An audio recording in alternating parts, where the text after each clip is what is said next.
Эрх мэдгэлтнүүдийн нүдэнд тэр бол зүгээр л нэг шоргоолж шиг харагддаг. Гэхдээ хайртай их чигээ алдсан энэ бүсгүй ордныг бүхэлдэнд хөдөлгөнө. За ингээд кинонд орцгоё.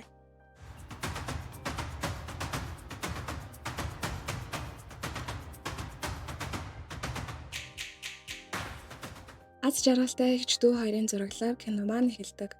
Дүүнд илүү харах ёслол хамт явъя гэж хэлэхэд эгч нь удахгүй хамт явцгаая. Энэ биелийг өмсөд хүлээж бай.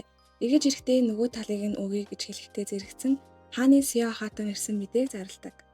Хааны нэгэн ёслолд оролцохдоо өмсөх хувцас эдгээр хатгамал хийдэг хүмүүст даатгсан бөгөөд тэднээс хамгийн чадварлаг бүтээл хийсэн нь киноны эхэнд гардаг бүсгүй байлаа. Сяо хатан гоёмсог нүмергийг өмсөж үзээд тэд нар өөр газар руу ч бас явах юм уу? Зөвхөн би л ийм гоёмсог хувцас өмсөж хааны анхаарлыг татах ёстой. Тэднийг энд нь үлдээ. Цусны улаан өнгө миний энэ нүмергөнд илүү өнгө нэмнэ гэж хэлэхэд цэргүүд хатгамалчдыг хороож эхэлдэг. Хамгийн сүүлд чадварлаг хатгамалч үлдэн түүнээс ам гуйдагч тэр хамгийн мундаг юм бол түүнийг харин ч алах хэрэгтэй гэдэг. Яг энэ үед нь хатгамалчийн дүү гаднаас орж ирээд түүнийг харчихдаг бөгөөд эгч нь шархацсан гартаа өрөөсөн бэлийгээ бариад дүүдээ хандан "Зүгт эндээс яв. Чи заавал амьд гарах ёстой" гэж хэлээд амьсгал хураадаг. Кино 6 жилийн дараах руу шилжин гол дүр болох нөгөө бяцхан Мүжийн охин чинь эгчийнхээ өшөөг авахын тулд хааны ордонд шивгчнээр орох гэж байдаг. Сяо хатан шин шивгчдээс хамгийн түрүүнд сонгож авахар болсон байдаг ба миний Чаншао ордонд үлдэхийг хүсэж байвал боол хүн ямар байхаа мэддэг байх хэрэгтэй гэж хэлээд амандаа усан үзэм хийгээд шивгчдийг ажиглана. Манай жим бүсгүй босож ирээд түүний дэргэд суун хоёр гараа тосоод "Ахайтан жимснийхээ хальсыг миний гар дээр тавьчих" гэж хэлэхэд Сяо инээгээд зарим хүмүүс яг л шоргоолж шиг яаж амьд үлдэхээ аль хэдийнэ мэдэж байна гэж хэлээд жим бүсгүйг өөрийнхөө дэргэд үлдээхээр болдог. Өсний засалт нь таалагдахгүй байсан Сяо уралгад гаднаас манай бүсгүй орж ирэн шин засалт санал болгоход түүний шивгцэн цайжуу эсэргүүцснээр өрөөнөөс хөөгдөн гардаг.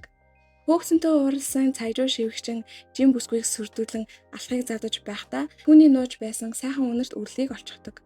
Тэгээд Сяо хатанд үрэл өгвөл түүний итгэлийг эргүүлэн авна гэж бодон үрлийг нь булаан авдаг.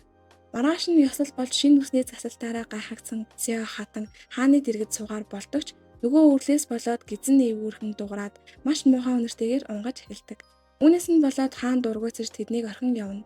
Муухай үнэрнээсээ эцсэн Сяо хатан шившигтэйгээр ёслыг орхин явж өөрийг нь эвгүй байдалд оруулсан цайжуу шивгчинг хороохыг тушаадаг. Сайхан үнэртэй үрэл боловч хэсэг хугацааны дараа гэдэс эвгүүрхүүлдэг гэдгийг нь мэддэг тул албаар үрлээ булаалгаж цайжууг хороох нь манай жим бүсгүйн төлөвлөгөө байжээ. Учир нь 6 жилийн өмнө Сяо хатанд эгчийг нь хороохыг санал болгож байсан хүн нь цайжуу шивгчин байсан юм. Цайжуу дээр очин бүх үннийг хэлж түүнийг хороосноор жим бүсгүй эхний хөшөө авал амжилттай болдог. Тушаал ахиж Чаншао ордны шивгчдийн ахлах болсон жим бүсгүй дээр Ёё гэдэг бүсгүй ирээд түүний ээж бас амиа алдсан хатгамалчдын дунд байсан тул хөшөө авалтанд нь туслахаар болдог.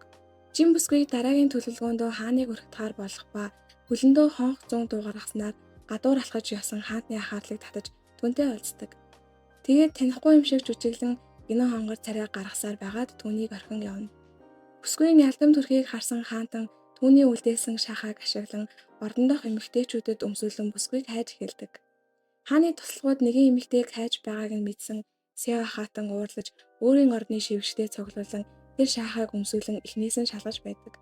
Жим бүсгүйн ээлж ирэхэд нь бүсгүй өмсөхгүй байсан болохоор хүчээр өмсүүлж үзэхэд шахаа түүний хөлд яг таарч байдаг. Сяо хатан уурлан "Даруу дүр хэсгэж миний хажууд байж байгаад далдуур хааны сэтгэлийг татах арга хийсэн байна. Түүний хоёр хөлийг хугаал" гэж хүмүүстэй тушаадаг. Жим бүсгүй байдаг чалаараа тийжлэн хохоод уургаснаар хаан тэр чимээг сонсон Сяогийн өргөнд ирж жим бүсгүйг таниад авч явдаг. Ингээд тэд хамт хонцгоож жим бүсгүй маань Гүйжэн хайтан цолоор шагнуулан Янчун ордонд амьдрахаар болно. Гэтэл хааны Ли Тайган түүнд баяр хүргэн таны хүсэл биелэе гэж хэлдэг. Шахааны хатгамлыг хараад жингийн их чийл хийж чаддаг баядал байгааг нь Тайган хараад таньсан байжээ. Эрт үед бүсгүйн эгч нь Ли Тайганы амийг аварч байсан тул жим бүсгүйн хөшөө авалтанд Ли Тайганч бас туслахаар болсон нь энэ байлаа. Хатан нэгэн өдөр хаантай уулзаж удахгүй болох Бадмаараг цэцгийн найранд дагуулж явмаар байгаа хатан байгаа юу гэж асуухт нь хаан "Шинээр Гүйжэн болж өрөмжлөгдсөн Жин ахайтан миний анхаарлыг их татаж байгаа. Хатан ихийн өргөн ханцуутай тасаг хувцсыг түүнд өг" гэж хэлээд явна. Нөгөө талд уурандаа шатсан Сяо хатан Янчун ордны эзэн Чүнпийн ахайтантай уулзан түүнд Жин ахайтанг дарж авахыг даатгадаг. Сяогийн явуулсан хүн орж ирэн жим бүсгүйг дагуулan гарч хичээл заах нэрийдлэр шийтгэж эхэлдэг. Чи удахгүй хатан ихийн ёслолд оролцсон. Түүнд өвдөглөн бараалгахдаа алдаа гаргаж болохгүй. Цэг суу гэснээ толгой дээр нь халуун цай хийгээд тавьчихдаг. Энэ үеэр нь чүмпийн гарч ирэн үүнийг гард доролтой учраас ингээд сууж байгаа нь зохиж байна гэд шоолон инээдэг. Өмнөх хатгамлын газарт болсон хэргийг чүмпийн ихлүүлсэн гэдгийг нь сайхан олж мэдсэн Жин ахаатан уурлан босохдоо толгой дээрх цайгаа шууд л чүмпийн рүү цацчихдаг.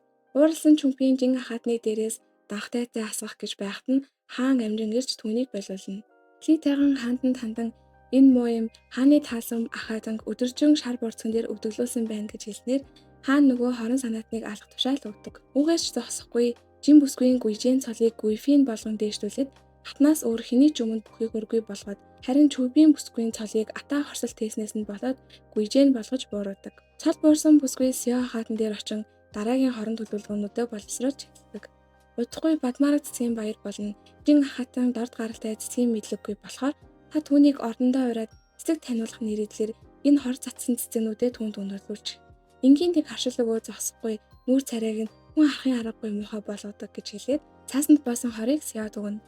Харин хатан ихийн өргөн ханцуутай хувцсыг нь би хариуцан сүтгэх болно. Тэгээд хатан ихийг үл хүндэтгсэн хэрэгт унгаж үүнийг зохицуулцгаая гэж хэлдэг. Сяо хаатан баярлан тэр хувцас бол хатан их хуучин хаантан хоёрын хайрын бэлэгдэл болохоор Жин ахаатанг хангалттай буулгаж чадах нь. Энэ удаад алдаа гаргаж болохгүй шүү.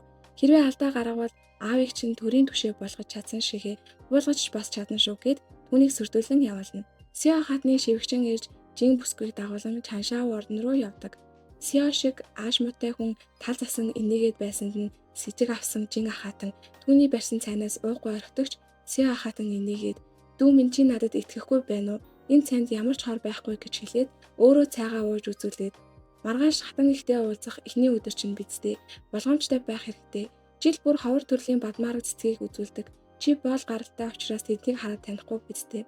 Би чамд тэднийг харуулъя гэж хэлээд гаднаас 5 Бадмараг цэцэг оруулж ирээд бүсгүйд танилцуулдаг.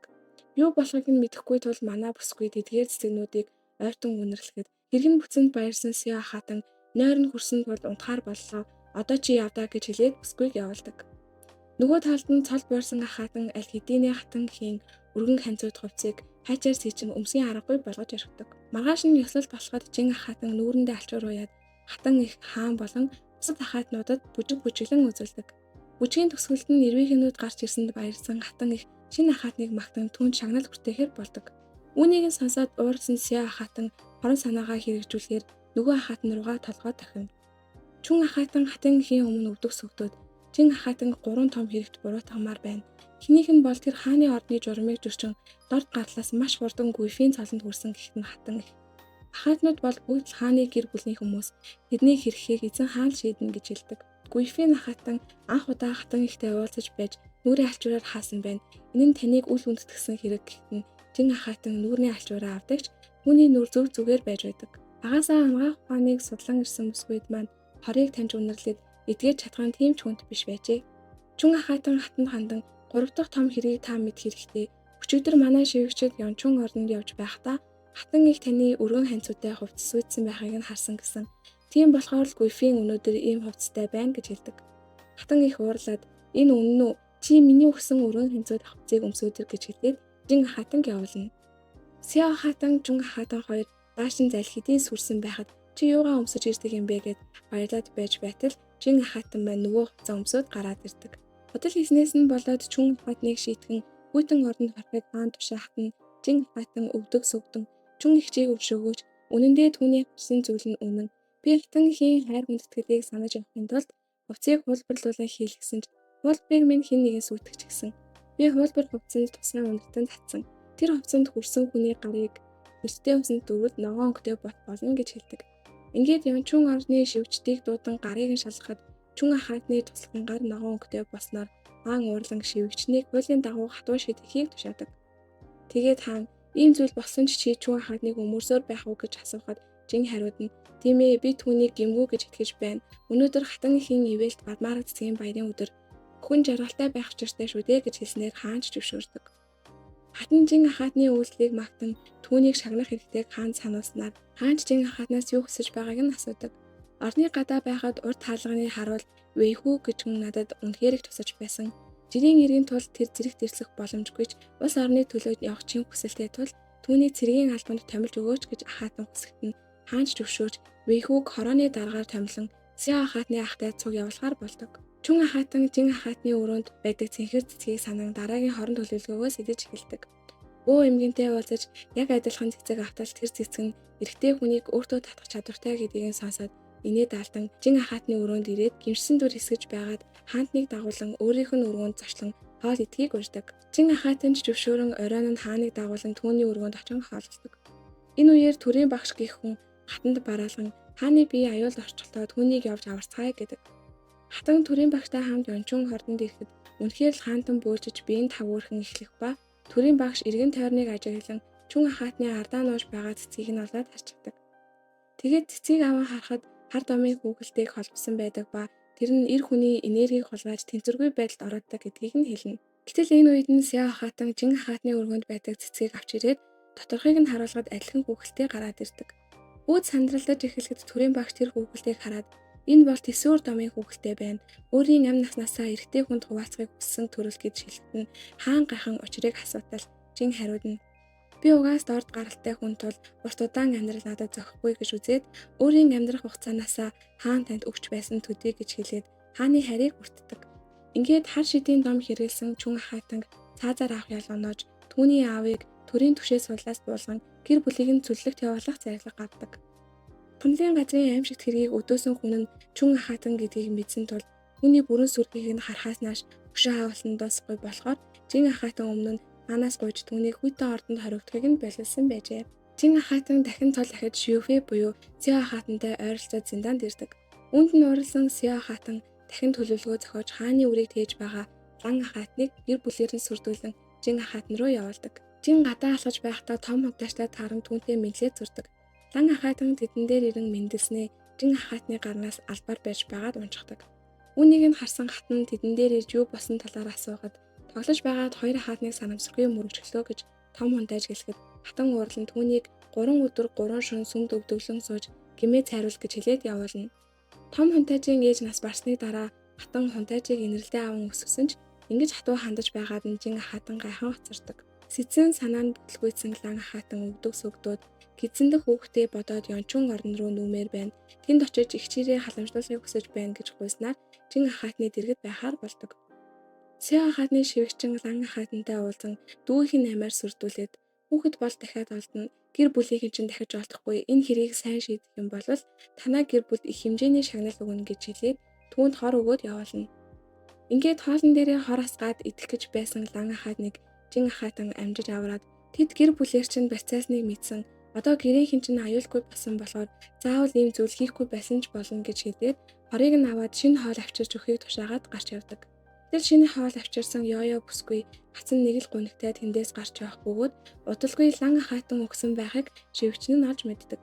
Гэтэл хэн нэгэн Ёёд хор өгөн ерөнхөр сүрдүүлэн ийм зүйл хийлгсэн байх бөгөөд 4 өдрийн дараа ерөнгийн үйлчлэгээ дуусна.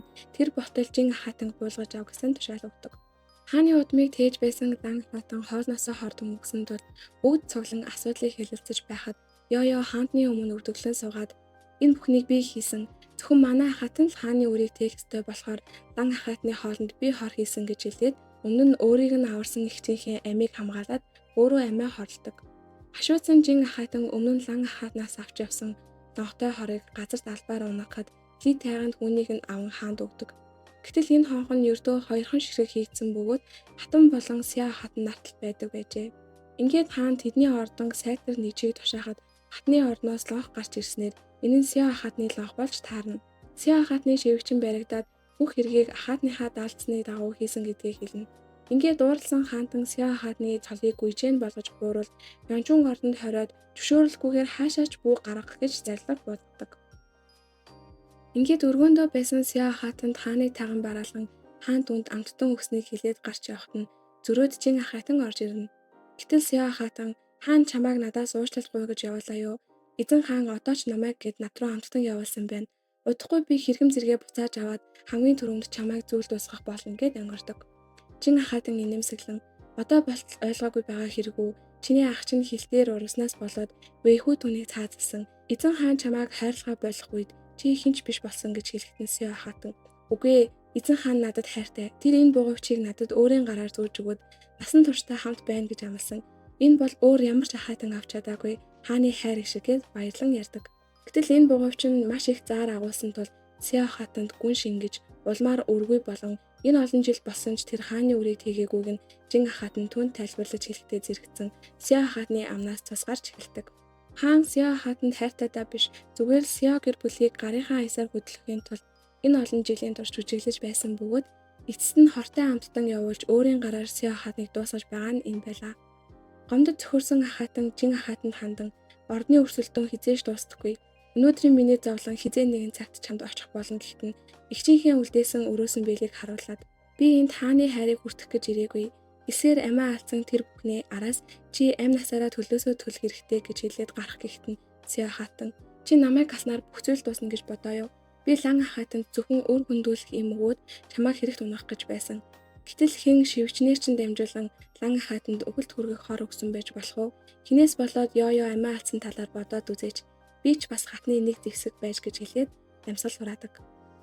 Том хунтайжийн төрсөн өдөр болж Жин хатан том хунтайж хатнаар хоол идээ сууж байхад нь Жин хатны хийсэн амттан шивчнэн авчирхад тэндээс нь хунтайжийн хашилтай самбар өнөртөж байгааг мэдсэн Жин хатан арга сэдэн хунтайжид яасан ч тэр амттан гэдэж болохгүйг сануулдаг. Гэвч хатан том хунтайжийг хүмүүжүүлгүй талархал илэрхийлж мэддэггүй гэж загнаад хүчээр идүүлж эхдэг. Амсан зариудаал хунтайж ухаан алдан гунах бөгөөд хатан шууд л бүсгүйг буруутгаж түүнийг шийдэхээр оролддог. Хатны шивгчин бүсгүйн өвөр дээр лонхтой хорыг шидээд одоо нотлох баримт бүртлээ түүнийг барьцгаая гэх үед нь хаан амжин ирдэг. Ухаан алдсан хунтайжийг хараад хаан уурлахад хатан шууд л Жин хатан руу дайрах боловч надад буруу гэдгийг нотлох боломж олгооч гэж бүсгүй хэлээд газар дунсан лонхыг авч хаантанд үзүүлээд энэ лонхон дээр хээн өнгөрсөн намар вааран эдлийн үйлдвэрээс гаргасан ховор лонх гэдгийг нэгтгэж байна. Би оны дараа Дэнлүүний баяраар цолонд хүрсэн байхад ийм ховор эдлийг би авч чадахгүй шүү дээ гэж хэлдэг. Хаан ч учрыг ойлгон энэ удаадаа хатныг өршөөгөөд хорон мөн шивгчингэн цаазаар авахыг тушаадаг. Тэр шивгчин нь хатныг хөхүүлэх байсан тул хаанаас амийг нь өршөөхийг гуйсан ч хаан уурлан чамд итгэх итгэл алдарч байна гэж хэлэхэд хатан Жин хатанд улам их өш сансаар гоцордог. Том хунтайж амийг нь аварсан Жин хатанд талархал илэрхийлээд хатан миний ээжийг өнөөчгөөд намайг өргөж авсан нэрэлээр үргэлж дээрлэж байсан гэд гараа харуулад та надад туслаад ээжийн минь өшөөг авч өгөөч гэж хэлдэг. Хааны хотод Жин хатныг жирэмсэн босныг хэлснээр энэ мэдээ бүх ордон даяар тархан хатны чихэнд хүрдэг. Ууралсан тэрээр Жин хатан руу хүмүүс явуулдагч азар хамгаалагчид ирэн бүсгүй болон хүүхэд нь аюулгүй үлддэг. Жин хатан сүмд хийх залбиралтаа том хунтайжийг ч бас авч явахыг гуйхад нь хаан зөвшөөрнө. Үүнийг нь мэдсэн хатан жил бүрл зөвхөн миний хүүг авч явдаг байж энэ жил том хунтайжийг ч бас дагуулж явах гэлээ гэд уурладаг. Залбирлын өдөр болж сүмд бүгд очих бөгөөд хатны өргөнд Жин хатан ирээд түүний хажууд суугаад ярилцаж эхэлдэг. Таны бодож байгаа ганцхан зүйл бол өнөөдрийг миний үр даахгүй гэсэн бодол бидтэй. Буцаж явах замд битүү уурах бэлдсэн үү? Гэхдээ хахаа та мдээгүй байх. Би ч бас танд үхлийн өрх тавьсан гэж хэлээд амнаас нь цус гарч эхэлдэг. Хаан ирээд маш их уурлахад хатан би хийгээгүй гэж хэлдэгч торны ард нуугдаж байсан том хунтайж гарч ирээд хатан их Жин хатанд им өгч байхыг харсан гэж хэлдэг. Үүнийг сонсон хаан уурлаж хэрвээ миний үрд ямар нэгэн зүйл тохиолдвол би танаа гүү авгийг хүс тэмтрэх болно гэж хэлээд Жин хатныг аваад гарна. Ордны хотод ирээд бүсгүйн үр амьгүй босныг хэлэхэд Жин хатан уйлсаар л харин хаан гүү авгийг устгахыг тушаадаг. Өшөө агалтандаа хэтэрхий автаад эзэндээ тээж байсан үрээ хүртэл өөрөө хор угаад алчгаж байгаа юм багтаа гэж бодтол үний хэрэгтэй нэгэн хүчтэй бөгөөс нэг сарын турш хүүхдтэй юм шиг суцыг нь цохиулж чадах бэлтгэл аваад гурамчаар жирэмсэн мэт жүжигсэн нь тэр байжээ. Хүйтэн ордонд байсан хатан дээр Жин хатан ирэхэд чамшиг дорд гаралтай шоргоолж шигүн 100 жилийн түүхтэй манай гүү гэр бүлийг гахуулж чадна гэж бодоо юу. Үнэхээр инээдтэй юм гээд шолонгой хэлсэн хатанд жижиг шоргоочнууд нийлхэрээ урт удаан түүхт модыг ч гахуулж чаддаг. Чиний дорд гаралтай гээд гой шиг харцдаг хүмүүс эвлэлдэн нэгдэж эцэстээ 100 жилийн түүхтэй гүү авгийг чинь нурааж байна. Аав ах нар чинь аль хэдийн өвгөн нөхөж зарим нь шоронд хоригдсон. Чиний хийж ирсэн гим нүглүүд тэр хүмүүсийн булшийг угсан гэхэд хатан гайхаж чи яг хин юм бэ гэж асуудаг. Би бол гим зэмгүй хэрнээ ордонд амиа алдсан хүмүүсийн нэгнийх нь гэр бүл. Чи өөрөө санаж байна уу? Чүн хатныг ашиглан Сяо хатанд тушаалж хатгамжлтыг өнөөсөн. Бас ордонд ажилладаг тоо томшгүй олон ажилчид болон ахайтан татвар эмсэгч чих өнөөсөн. Тэдгээр гим зэмгүй хүмүүсийн төлөөсийг чи өнөөдөр төлөх ёстой гэж хэлээд түүнд хор авчирч өгөөд тэндээс гарна. Ингээд тэр хайртай хүмүүсийн өшөөг авчираад тэрүүн хатанд өргөмжлөгдөж буйгаар кино маань тусдаг. Тэд түүнийг зүгээр л нэг шоргоолж гэж бодсон. Харин жижиг шоргоолжнууд нэгдэж чадвал бүхэл бүтэн орныг гахуулж чаддаг гэдгийг энэтхүүх бидэнд харууллаа. Кино маань таалагдсан бол лайк дараа сэтгэлээ үлдээхээ битгий мартаарай. Цаашдаа манай сувагт хятад богино драмуудын тайлбар тогтмол орох бөгөөд цаг алдалгүй үзхийг хүсвэл subscribe дараад хүлээж байгаарай.